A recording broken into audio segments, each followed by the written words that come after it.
J'ai le plaisir de vous présenter le chapitre 2 sur la mécanique des poids matériels. Ce chapitre porte sur la cinématique du poids matériel. Donc c'est tout simplement, on s'intéresse à l'étude des mouvements des particules matérielles, et ce indépendamment des causes qui produisent ce mouvement. Parce que si on tient compte des causes, donc on est dans le chapitre qui concerne la dynamique du poids matériel. Donc on va commencer ce chapitre par une petite introduction et des généralités sur la notion de poids matériel, la notion de référentiel, la trajectoire, et par la suite nous donnons la définition de la vitesse et les composantes du vecteur vitesse. Ensuite, je m'intéresse à l'étude de l'accélération et les composantes des vecteurs accélération, et on va donner certaines applications au calcul de l'accélération en coordonnées curvilines, c'est le repère de Freinet. Par la suite, nous passons au changement de référentiel, et c'est la partie la plus importante qui concerne la composition des vitesses, la composition des accélérations. Donc l'accélération se décompose en trois composantes, l'accélération relative, d'entraînement et de Coriolis. Et ce chapitre va être suivi d'une application sur les coordonnées polaires, sur les coordonnées cylindriques, sur les coordonnées sphériques. Et on va calculer avec les deux méthodes, avec un calcul direct de la vitesse, un calcul direct de l'accélération, et par application du changement des référentiels. Voilà. Donc en petite introduction, donc nous pouvons dire que la cinématique du point matériel, c'est l'étude des mouvements des corps indépendamment des causes qui produisent ces mouvements. Cette notion reste relative parce qu'il dépend fortement du repère par rapport auquel elle est définie. Concernant la définition d'un point matériel, donc nous pouvons considérer un point matériel comme étant un objet dont la forme et la dimension sont négligeables lors de l'étude de son mouvement. On ne tient pas compte de sa dimension et de sa forme. Sa dimension, il est considéré nulle, et sa forme, elle est non définie. Seule la position du centre de masse d'un point matériel est à considérer. L'orientation et la rotation ne sont pas prises en considération dans le mouvement du point matériel. Et à chaque instant, ce point matériel, il est défini par des coordonnées, que ce soit x, y, z en coordonnées cartésiennes, ρ, φ et z en coordonnées cylindriques, ou bien r, θ et φ en coordonnées sphériques. Voilà, donc ceci concerne le point matériel. En ce qui concerne le référentiel, tout simplement, nous pouvons définir un référentiel comme étant un repère d'espace.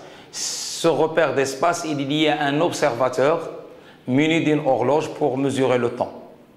À noter que en mécanique classique, les vitesses des objets qu'on va étudier, ou bien qu'on s'intéresse à étudier, les vitesses restent très négligeables devant la vitesse de la lumière, et le temps reste indépendant des référentiels d'observation, car le temps, il est universel, c'est une constante universelle.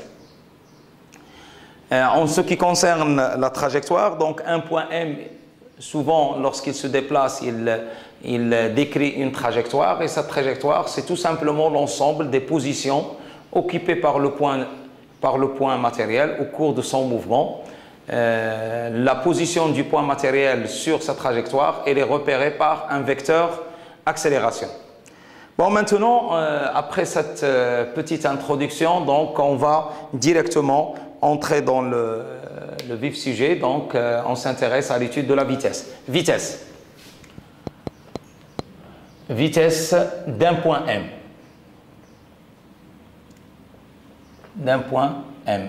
Donc on considère un point M, soit M, un point matériel de masse petit m, qui se déplace dans un référentiel se déplaçant dans un référentiel R,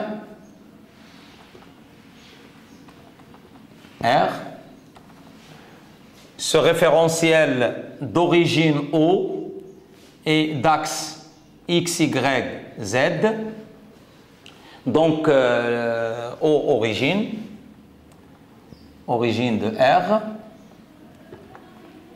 c'est-à-dire que O fixe dans R, c'est très important. Et on définit la vitesse, et on la note V de M dans R. Attention, il faut spécifier dans quel référentiel on calcule la vitesse. C'est la dérivée du vecteur position de M sur dt par rapport à R. Donc ici, c'est la vitesse, le point matériel,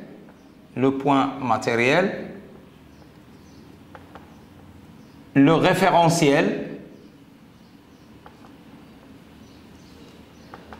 et on trouve ici la dérivée, c'est la dérivée du vecteur position, dérivée du vecteur position de M. Par la même occasion, on définit aussi l'accélération. On définit l'accélération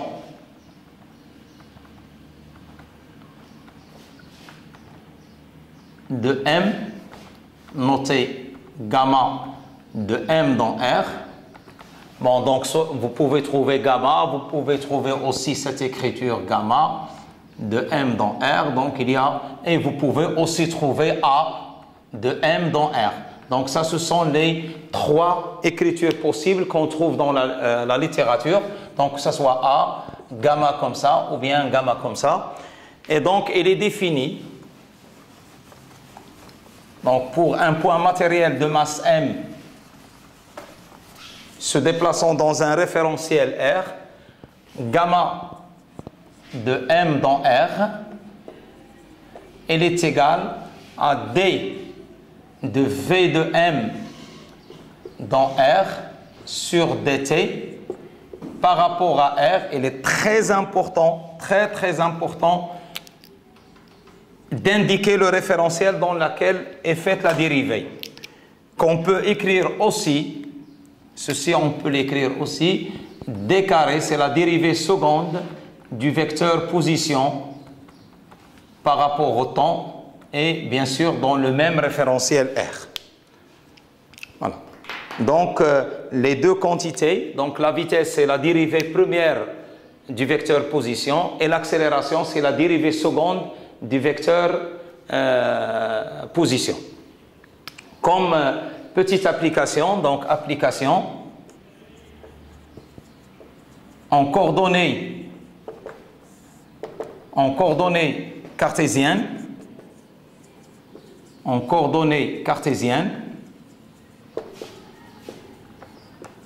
le point M,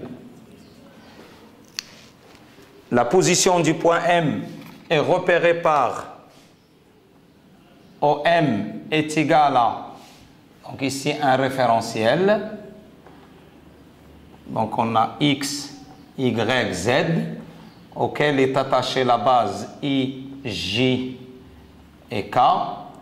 Ici le centre du référentiel et on a ici un point M de coordonnées X, Y, Z. Donc le point OM il est défini par X de T I plus Y de T J plus Z de T K. Et donc la dérivée, donc V de M dans R, elle est égale à d de x de t sur dt i plus normalement x de t di sur dt par rapport à R plus y de t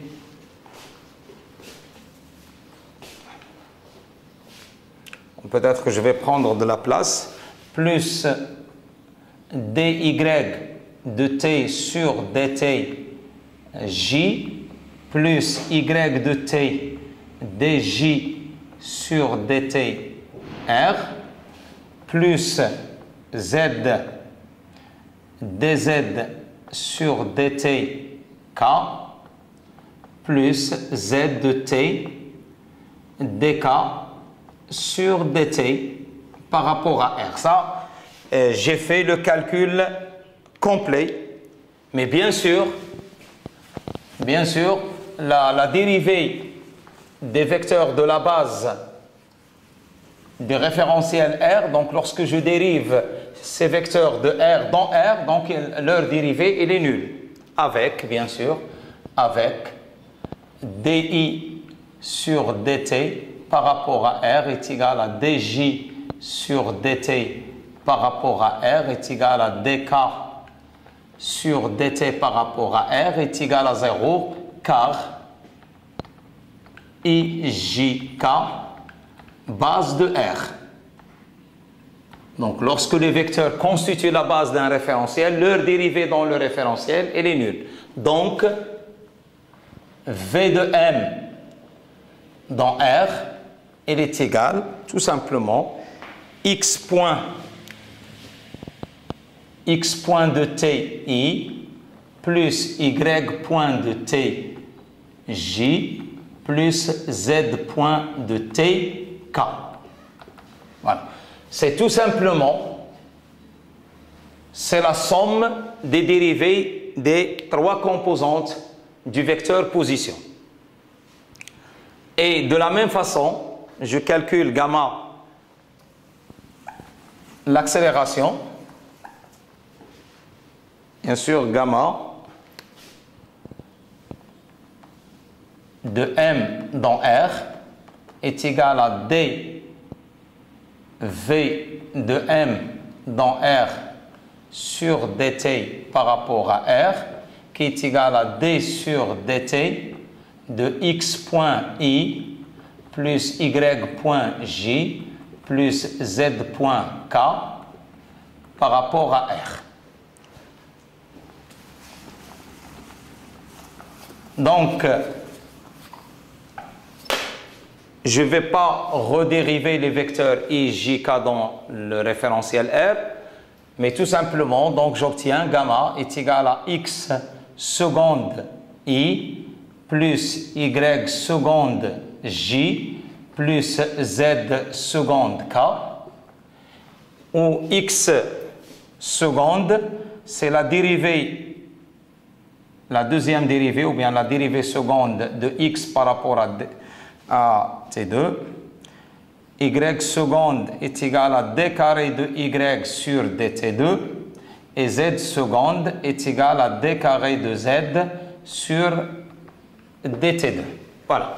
Donc, le calcul il est très simple. Donc, il suffit de dériver tout simplement les composantes du vecteur position deux fois.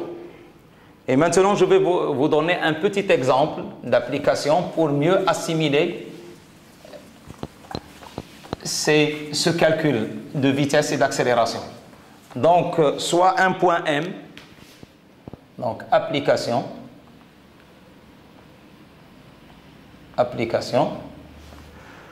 donc on considère un point M, soit M de masse petit m, qui se déplace, soit M, un point matériel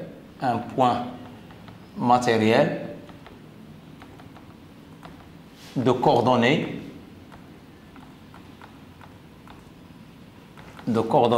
x de t est égal à t au carré moins 1, y de t est égal à 3t, et z de t est égal à exponentielle de t. Et on s'intéresse à calculer le vecteur vitesse. Donc, V de M dans R, toujours il faut spécifier dans quel référentiel, est égal, on avait dit c'est x point I plus y point J plus z point K, qui est égal, donc x point c'est 2t, 2ti, plus, je dérive y point, donc y c'est 3t, donc y point c'est 3j, plus, je dérive z de t est égal à e à la exponentielle de t, donc c'est tout simplement la dérivée, c'est exponentielle de t k. Voilà, donc voilà le vecteur vitesse, les coordonnées du vecteur vitesse. Donc comme si on a Vx est égal à 2t, Vy est égal à 3 et Vz est égal à exponentielle t. Et ces Vx, Vy, Vz, ce sont les composantes du vecteur vitesse. Donc, composantes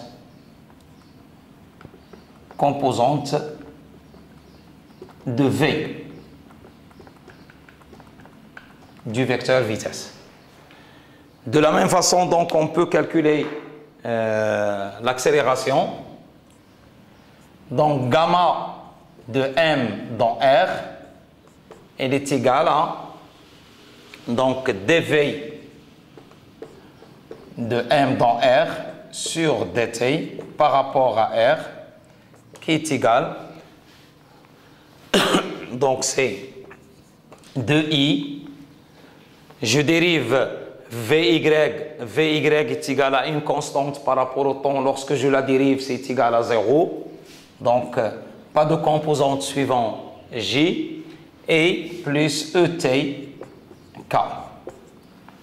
Donc, gamma de m dans R, ce qui implique que la composante gamma x est égale à 2, gamma y est égale à 0, et gamma z est égale à exponentielle de t. Voilà.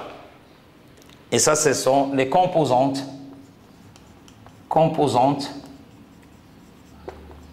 du vecteur gamma de m dans R.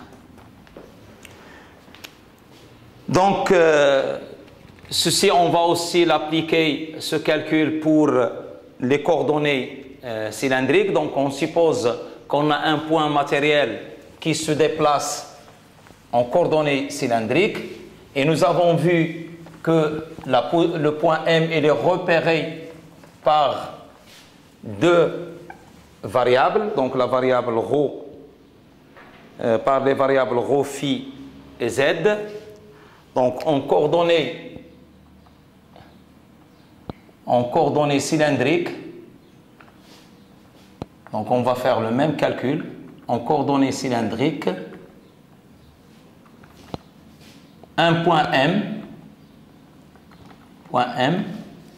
de masse M a pour position, a pour vecteur position,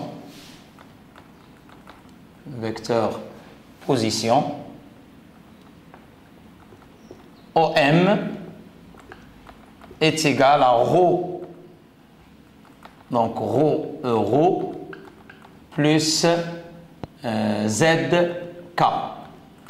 Donc lorsqu'on avait défini les coordonnées cylindriques, le point M il est repéré dans ce système de coordonnées par ρ et zk. Donc la vitesse V de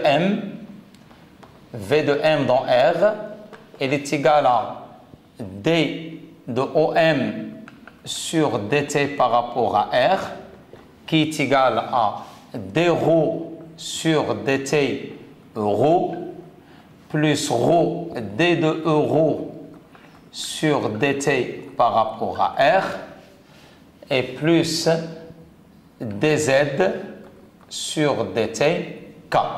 Donc je ne vais pas redériver le vecteur k.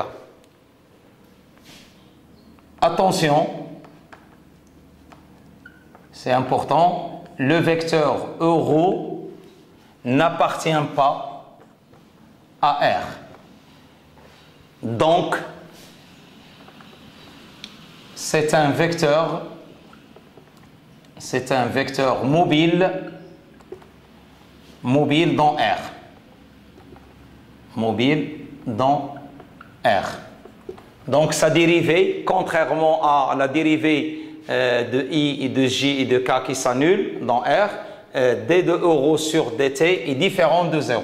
Donc, d de euro sur dt par rapport à R est différent de 0. Ça, c'est très important car euro appartient au référentiel cylindrique. Donc, c'est un référentiel lié aux coordonnées cylindriques. Donc, pour calculer cette dérivée, donc on est amené à définir euro dans la base IJ et trouver cette dérivée. Donc, pour cela, donc on va écrire, on a, d'après le chapitre précédent, donc on a vu la projection dans le plan horizontal qui donne IJ. Donc, on a des relations entre euro et phi en fonction de I et J. Donc, bien sûr, ici, il est perpendiculaire à K, donc c'est le plan horizontal. Et on a vu que euro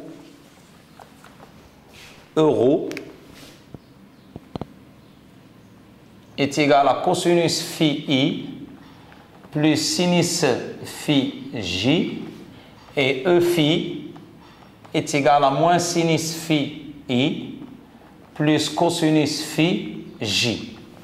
Donc, ce qui implique que d de euro sur dt par rapport à R est égal à d de euro sur d phi. Je vais composer par rapport à la variable phi fois d phi sur dt.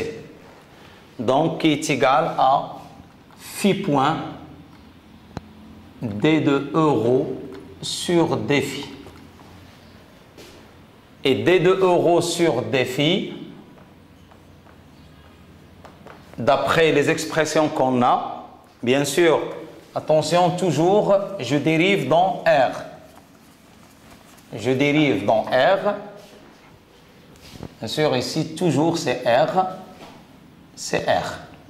Donc, d de euro sur d phi par rapport à R est égal à moins sinus phi I plus cosinus, je dérive le sinus, c'est cosinus phi J. Et c'est identique à E phi. D'où V de M dans R est égal à ρ point euro plus ρ, et je multiplie par phi point, et d de euro sur d phi, c'est E phi, plus z point K. Bien sûr, avec ρ point, c'est d de euro sur dt, phi point, c'est d phi sur dt, et z point, c'est dz sur dt. ρ point est égal à d ρ sur dt. Ici, ce n'est pas la peine de spécifier le référentiel. Plus, donc, phi point est égal à d phi sur dt, et z point est égal à dz sur dt. Donc, de même, je vais procéder au calcul de l'accélération. Donc, gamma de m dans R est égal. Donc, je dérive cette quantité. Donc, il me donne ρ seconde ρ. Donc, avec ρ seconde, c'est d de ρ point sur dt, plus ρ point d de euro sur dt par rapport à R, plus, ici j'ai trois variables, donc c'est ρ point phi point plus ρ phi seconde E phi plus rho phi point, et je dérive d de E phi sur dt par rapport à R plus z seconde k. Donc est égal, donc ici j'ai rho point d de euro sur dt, donc je vais retrouver phi point comme tout à l'heure, donc c'est phi point E phi, et donc j'aurai rho seconde, et j'ai ici d de E phi sur dt, donc de la même façon, d de E phi sur dt par rapport à R est égal à moins phi point euro. Donc vous faites la même chose comme on a fait pour d de euro sur dt, et donc d de E phi sur dt par rapport à R, c'est moins phi point euro. Donc j'aurai rho seconde moins rho phi point au carré euro plus rho point phi point, et j'ai ici rho point phi point, donc c'est deux fois, plus rho phi seconde E phi et plus z seconde k. Donc voilà l'expression de gamma dans R.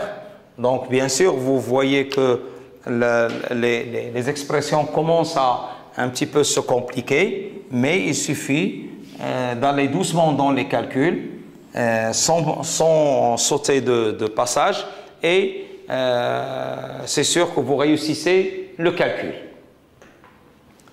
Voilà donc ceci pour les coordonnées cylindriques. Donc le même calcul, on peut le faire pour les coordonnées sphériques. Il suffit qu'on dérive correctement, avec des projections correctes, donc on arrive à obtenir un calcul correct. Donc pour cela, je vais considérer un point M, donc soit M de masse M, un point matériel se déplaçant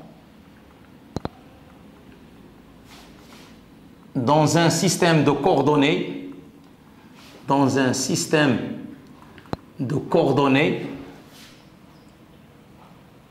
sphérique.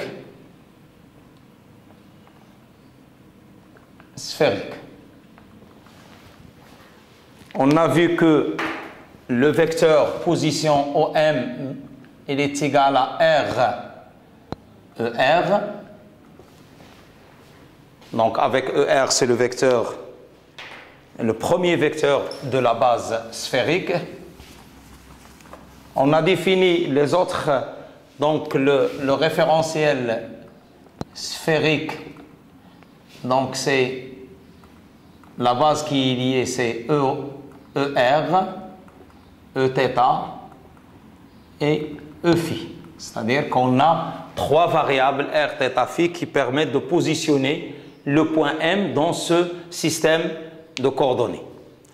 Donc V de M par rapport à R est égal à dr sur dt ER plus R d de ER sur dt par rapport à R. Attention, je dérive ce vecteur qui appartient au référentiel sphérique ou à la base sphérique, mais je le dérive dans R. Donc qui est égal à R point ER plus R d de ER sur dt par rapport à R. Donc avant de faire le calcul, il faut bien sûr rappeler les différentes projections qu'on a établies. Donc on avait établi dans le chapitre précédent que ER,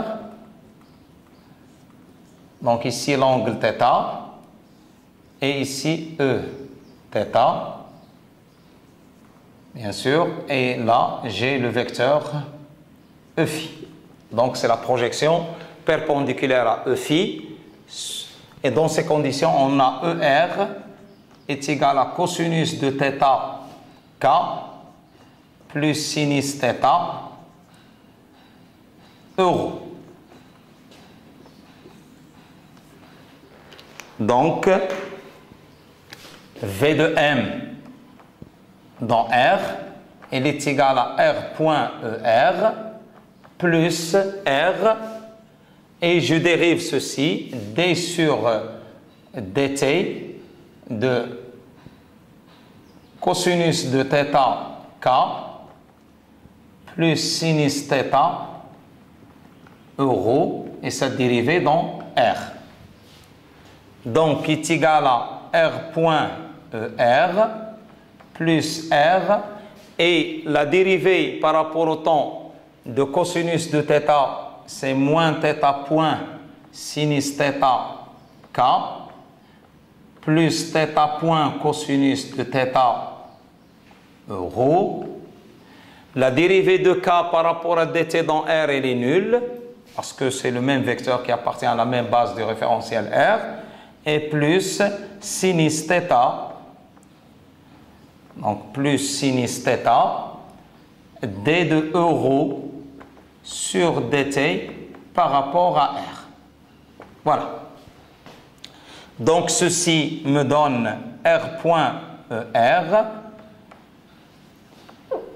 moins R θ point sinus θ K plus R θ point cosinus de θ euro plus sinus θ, et d de euro sur dt par rapport à R, on l'avait vu, c'est phi point E phi, bien sûr, avec plus R phi point. Or, ce terme-là, donc moins sinus θ K plus cosinus θ euro, moins sinus, c'est tout simplement, c'est Eθ, parce que Eθ, il est égal à cosinus de θ euro moins sinus θ K. Donc, c'est égal à R point ER plus R θ point Eθ et plus R phi point sinus θ E phi. Voilà l'expression du vecteur vitesse de M en coordonnées sphériques. Donc, de la même façon, on peut calculer le vecteur accélération. C'est vrai qu'il y a un calcul assez lourd, mais il suffit d'aller tout doucement pour le réaliser. Donc, je vais juste donner un aperçu de calcul sans l'entamer complètement.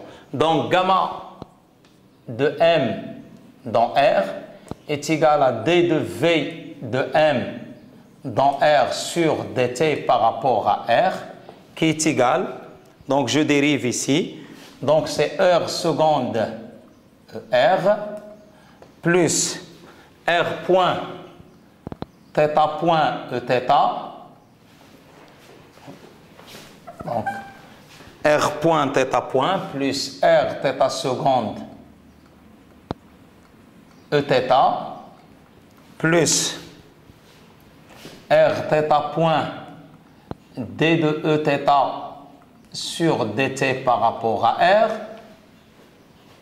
plus, ici c'est R point phi point sinus θ plus R phi seconde sinus θ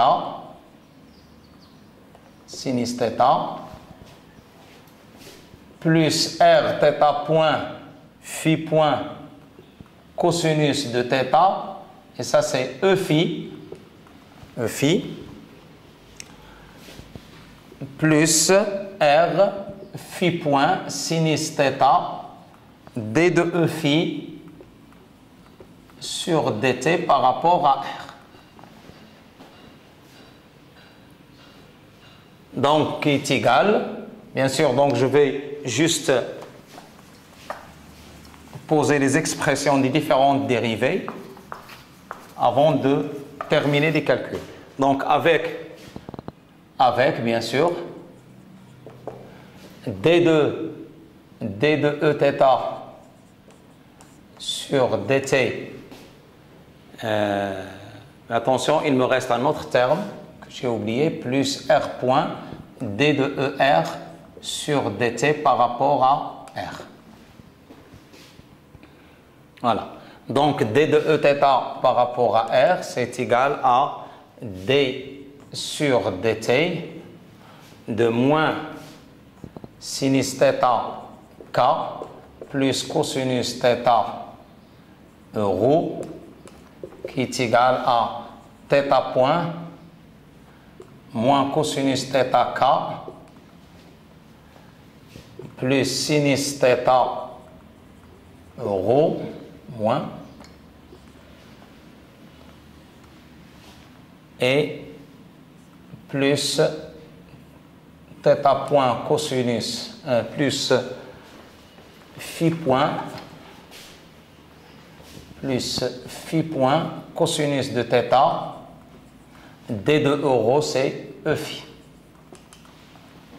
Donc qui est égal, et ceci c'est moins θ point, et là qu'est-ce que je retrouve? Cosinus θ k plus sinus θ, donc c'est euro, c'est ER, donc moins θ point ER plus phi point cosinus de θ E phi. Et d de ER sur dt par rapport à R, donc on avait montré que c'est θ point Eθ plus phi point sinus θ E phi. On avait montré tout à l'heure. Et puis d de E phi sur dt par rapport à R, on avait montré que c'est moins phi point euro. Donc, bien sûr, en introduisant ces trois expressions qui concernent la dérivée de Eθ sur dt dans R, la dérivée de d de ER sur dt dans R et la dérivée de d de E phi sur dt dans R, on les introduise dans l'expression de gamma. Bien sûr, on trouve l'expression finale de gamma donnée par. Donc, vous verrez apparaître l'expression définitive de gamma. Il est un petit peu lourd à présenter, mais vous la verrez avec les trois composantes de l'accélération. Voilà. Maintenant, on passe à un système de coordonnées qui est fréquemment utilisé. C'est le système de coordonnées curviline. Donc, surtout lorsqu'on a une trajectoire qui est quelconque. Donc, ici, vraiment, on a étudié le système de coordonnées cartésien, la symétrie cylindrique, on a étudié la symétrie sphérique. Là, ce sont des symétries un petit peu spéciales. Donc, les choses sont bien arrangées. On a des symétries, mais lorsqu'on a une trajectoire qui est quelconque, c'est un mouvement qui est quelconque, donc on est obligé de passer par les coordonnées curvilines. Donc, coordonnées curvilines, et c'est eux qui définissent la base de Fresnel.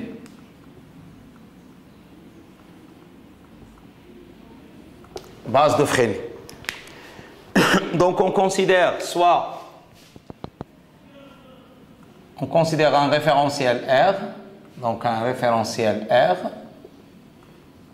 O, et on considère une trajectoire quelconque,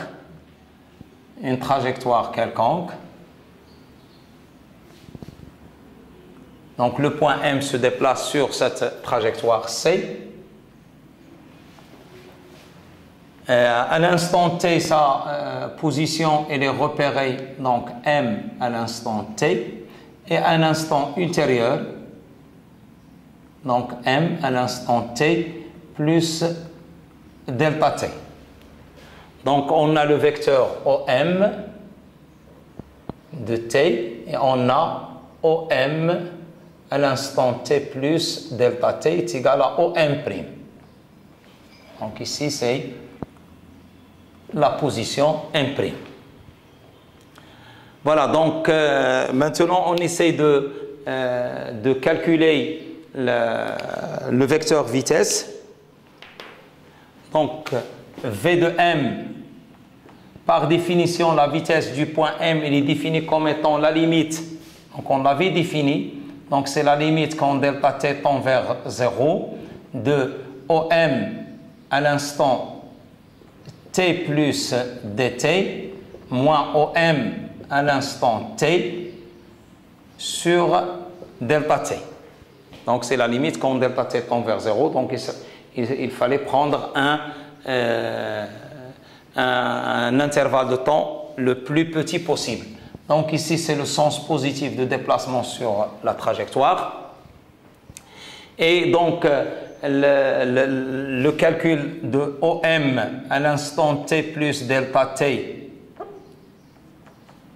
moins OM à l'instant t, donc est égal à OM moins OM prime, ou bien OM' moins OM, qui est égal à M', donc est égal à M',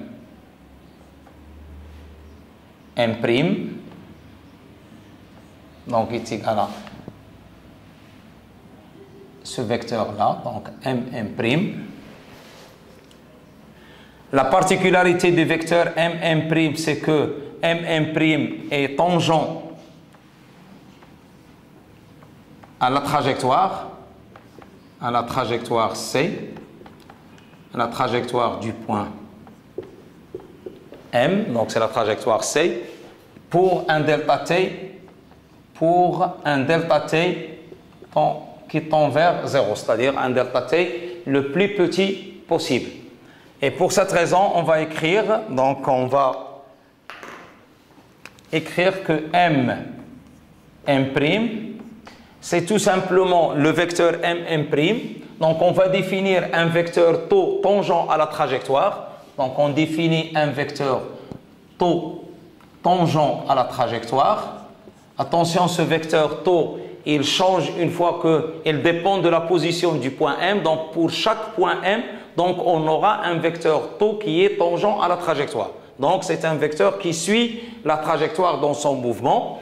Et on va considérer que, donc, est égal, comme si on a c'est M', l'arc M', donc c'est cette distance M', qui multiplie le vecteur taux.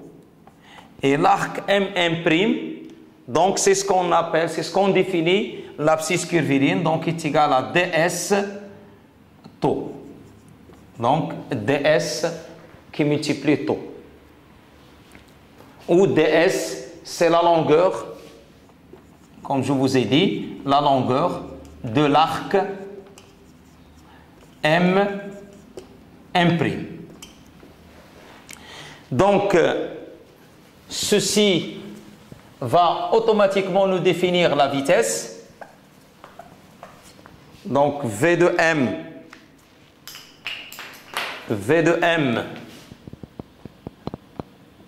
par rapport à R, donc on avait dit que c'est M' sur dt, et je vais remplacer M' par sa valeur, c'est ds sur dt qui multiplie taux. Donc, en coordonnées curvilignes, V de M est égal à ds sur dt qui multiplie taux. Avec taux, c'est vecteur tangent à C, quel que soit, donc il suit la trajectoire, il suit le point M dans son mouvement, donc à tout instant, il reste tangent à la trajectoire. Et ceci se justifie par le fait que la vitesse est toujours, la vitesse, c'est un vecteur qui est tangent à la trajectoire. Donc, voilà, en abscisse curviligne, l'expression de la vitesse. En ce qui concerne l'accélération,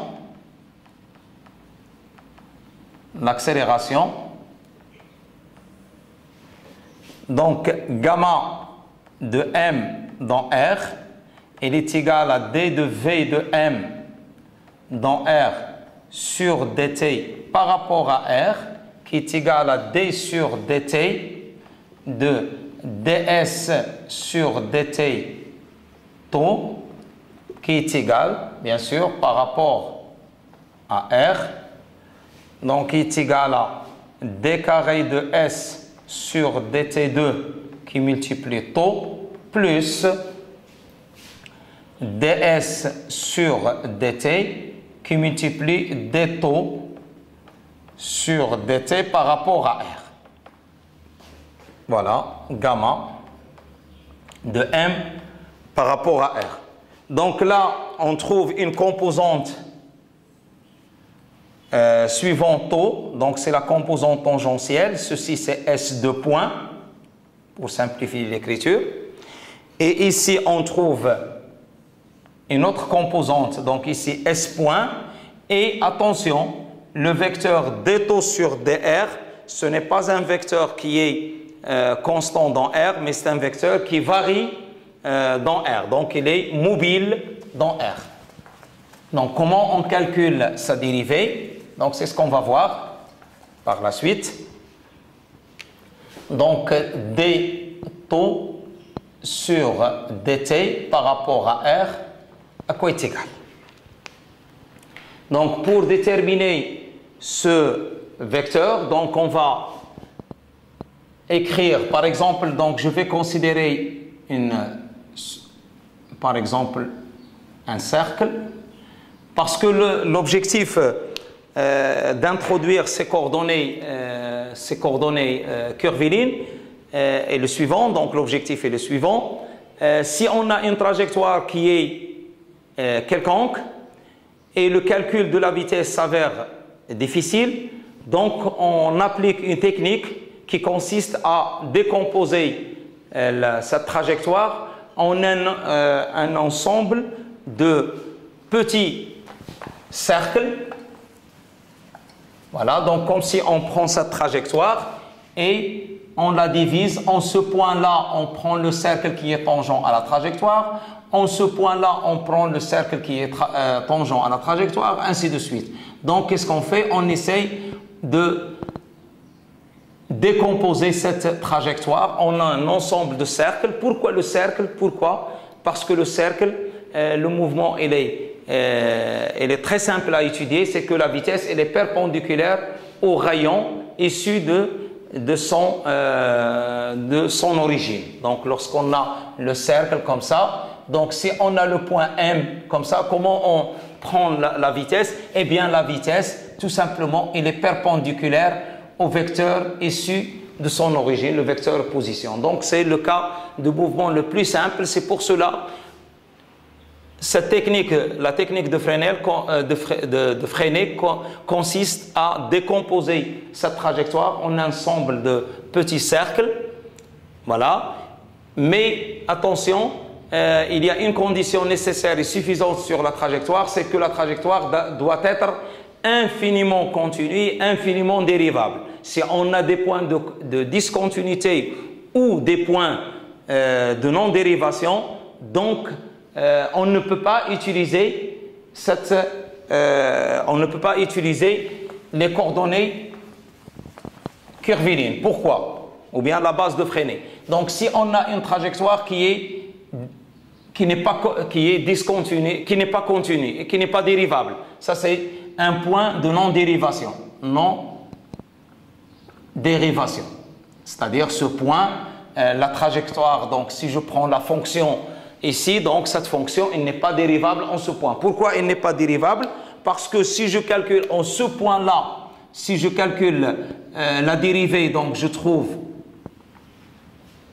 la dérivée, il est tangent à la trajectoire, et en même temps, en ce point, je trouve un autre vecteur qui est comme ça. Donc, comme si en ce point-là, la trajectoire a deux dérivées. Donc, ceci à exclure comme trajectoire pour y appliquer les composantes ou bien les coordonnées de Freinet. De même, donc si on a une trajectoire qui n'est pas continue, donc une trajectoire qui n'est pas continue, donc il y a un point de discontinuité, par exemple ici, donc on a un point de discontinuité, donc la même chose, donc ici on aura un vecteur tangent ici, et là on aura un autre vecteur tangent ici, et donc il faut que ces vecteurs tangents soient les mêmes en tout point de la trajectoire. Donc la même chose, on ne considère pas les trajectoires qui présentent des points de discontinuité. Donc ça c'est une condition nécessaire et suffisante. Donc si c'est à considérer le mouvement en Freinet comme étant un mouvement un mouvement très simple d'un cercle, donc là je peux maintenant calculer, donc on a x, y, o, donc on a le point M, on a le point M', donc ici si j'ai l'angle alpha, donc ici j'aurai un angle alpha plus d de alpha, et donc R, et comment je peux calculer cette abscisse curviligne ds? Eh bien ds dans ces conditions, à quoi est égal? C'est R d alpha. Donc d taux sur dt par rapport à R est égal d taux sur ds fois ds sur dt. Bon, donc ds sur dt, que je peux écrire encore d taux sur d alpha fois d alpha sur ds fois ds sur dt. Donc j'ai composé par l'angle d alpha. Et donc ceci, ça me donne d taux sur d alpha dans R. Je vais le noter n, un vecteur qui est, si c'est ça, est le vecteur tangent. Donc, le vecteur n, c'est un vecteur qui est perpendiculaire, qui est orienté vers l'intérieur de la trajectoire. Donc, n perpendiculaire à taux, qui multiplie ds sur d alpha 1 sur r, donc comme on a vu ici, et fois ds sur dt fois s point. D'où gamma de m dans R, il est égal à s seconde taux plus s point au carré sur R qui multiplie n.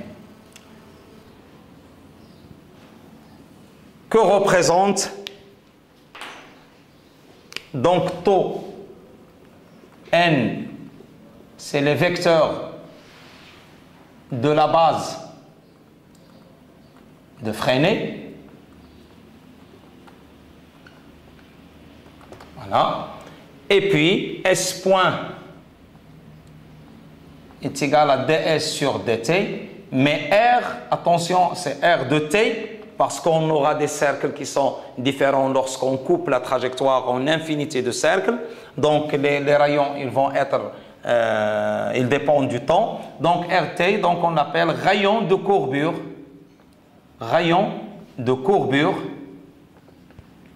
de la trajectoire curviligne. Donc c'est les différents rayons de la trajectoire curviligne. Et pour compléter cette base, parce que pour compléter la base curviligne, pour compléter la base de Freinet,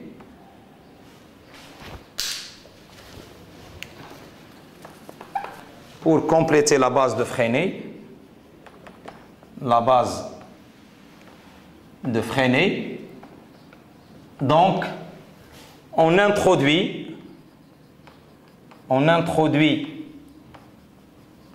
B, un autre vecteur, tel que ce vecteur est égal à taux vectoriel n. Donc, et on l'appelle binormal. La binormale. Et n, comme je l'ai défini ici, c'est la normale. Normale à la trajectoire. Donc normal, donc c'est un vecteur qui est tangent, qui est perpendiculaire à taux et qui est orienté vers la concavité, vers l'intérieur de la trajectoire, comme on l'a indiqué ici. Et donc le vecteur B, il est comme ça. Donc c'est un vecteur qui est perpendiculaire au plan taux n, mais de telle sorte que B est égal à taux vectoriel n. Voilà. Donc il y a une façon pour calculer. Donc ceci nous amène à écrire gamma m dans R comme étant gamma t taux plus gamma n. Donc c'est gamma tangentiel, ici gamma tangentiel, et ici gamma normale. C'est la composante normale et la composante tangentielle de la trajectoire. Donc avec gamma t est égal à s seconde et gamma n est égal à s point au carré sur r de t. Voilà les composantes. Donc on pourrait les calculer aussi si jamais on a gamma.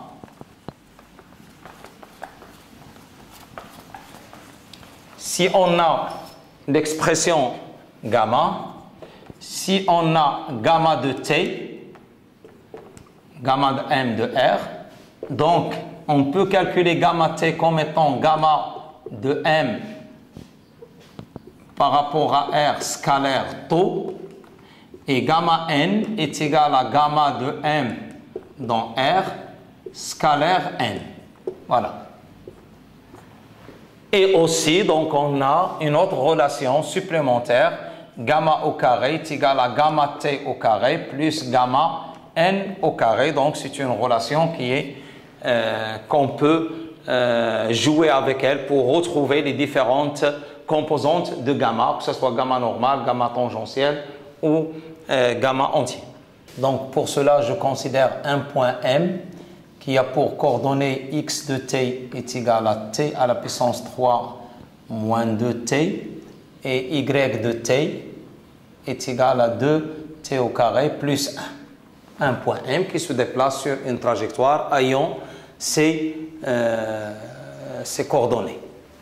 Donc, dans ces conditions, pour calculer le vecteur taux, donc, on veut calculer taux, le vecteur tangent, on veut calculer n et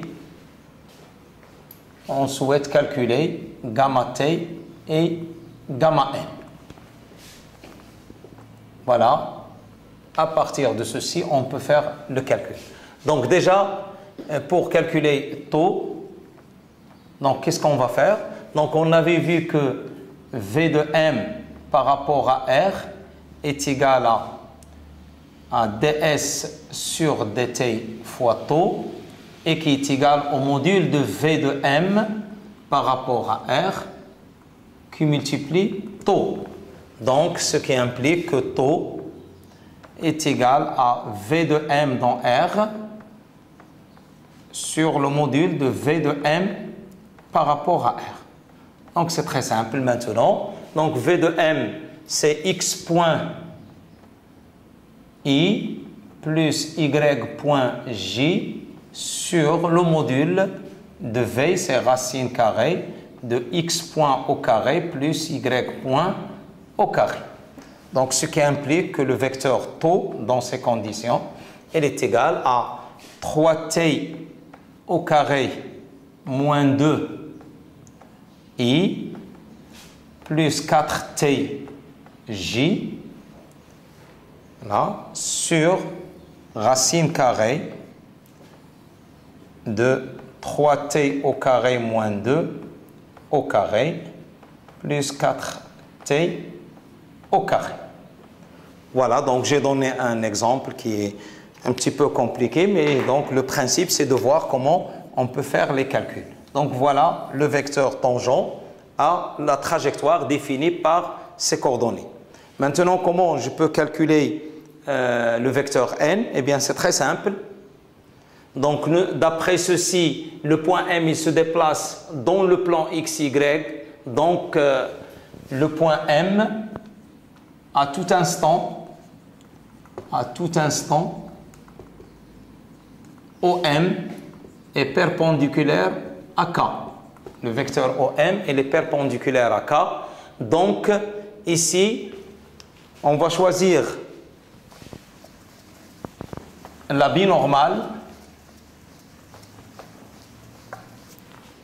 Donc, la binormale, ce qui implique que la binormale B est égale à K. D'où, puisque la base de Fresnel est taux NB direct, ce qui implique que N est égal à B vectoriel taux qui est égal à K vectoriel taux. Donc K vectoriel taux, il nous donne N. Donc ce qui implique que N il est égal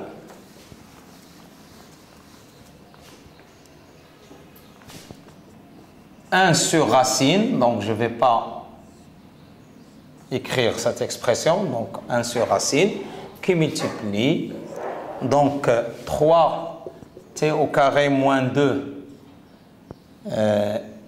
k vectoriel i plus 4t k vectoriel j. Donc le vecteur n, elle est égale à 1 sur racine, donc toute l'expression, et donc 3t au carré moins 2, k vectoriel i, c'est c'est j, donc 3t au carré moins 2 j, et k vectoriel j, c'est moins i, donc moins 4t i. Donc voilà le vecteur n, donc c'est un vecteur normé et qui est perpendiculaire à taux. Donc c'est très simple, le calcul il est tellement simple. Et pour calculer gamma de t et gamma n, on a deux façons. Soit qu'on détermine gamma t est égal à d carré de s sur dt2, ou bien, avec s dans ces conditions, ds sur dt donc, est égal à v, avec ds sur dt est égal à module de v de m dans R, ou bien, lorsque les expressions sont un petit peu compliquées à dériver, il vaut mieux passer par les vecteurs. Donc, c'est-à-dire, on calcule gamma t est égal à gamma de m par rapport à R scalaire taux. Donc, je vais faire uniquement ce calcul pour déterminer gamma t. Donc, gamma de t, comment je peux la calculer? Donc, je cherche gamma. Donc, ceci me donne que gamma de m par rapport à R directement, c'est ceci dérivé deux fois. Donc, c'est 3t au carré moins 2. Donc, je dérive. Donc, 6. Donc, c'est 6t i et 4t, donc plus 4 j. Plus 4j. D'où gamma t est égal à gamma de m par rapport à R scalaire taux qui est égal à 6t et on a i scalaire avec taux. Bon, il vaut mieux rappeler l'expression de taux. Bien sûr, avec taux, donc est égal à 3t au carré moins 2 i plus 4tj sur racine carrée de 3t au carré moins 2 au carré plus 4t au carré. Donc j'obtiens